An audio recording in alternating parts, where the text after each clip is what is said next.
ग्रामीण मानव विकास संस्थेच्या वतीने गट नंबर 332 आळंदी मरकळ रोड धानोरे फाटा तालुका खेड जिल्हा पुणे येथे चालविण्यात येणारे छाया वृद्धाश्रम कायमस्वरूपी बंद करण्यात आले आहे. दिनांक 21 ऑगस्ट 2025 पासून हा निर्णय लागू झाला असून संस्थेच्या अधिकृत बैठकीतूनच ही कार्यवाही करण्यात आल्याचे स्पष्ट करण्यात आले आहे.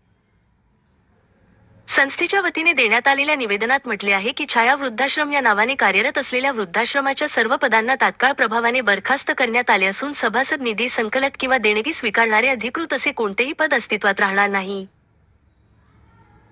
त्यामुळे यानंतर कोणीही स्वतःला छाया वृद्धाश्रमाचा पदाधिकारी किंवा प्रतिनिधी असल्याचे सांगू नये, तसेच संस्थेच्या नावाने किंवा छाया वृद्धाश्रमाच्या नावाने कोणताही व्यवहार करू नये असा इशारा देण्यात आला आहे.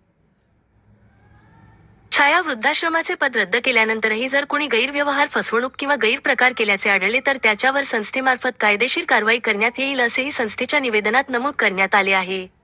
या निर्णयाची अधिकृत घोषणा ग्रामीण मानव विकास संस्थेचे अध्यक्ष संतोष अंबादास साळवे आणि सचिव संतराम अंकुश सावंत यांनी केली.